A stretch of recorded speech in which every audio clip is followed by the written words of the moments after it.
Meet the Quokka, the happiest face with the strictest rules. First up, Quokkas are small wallabies about the size of a cat. They're related to kangaroos and have an adorable smile that just won't quit. Small body, joy-shaped. Next up, they can be territorial, but it depends.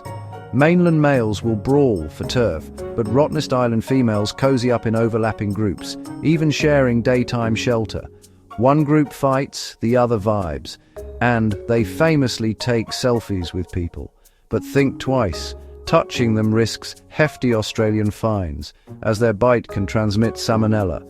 Quokkas believe in personal space. Have a request, subscribe and leave a comment. We might make a video just for you.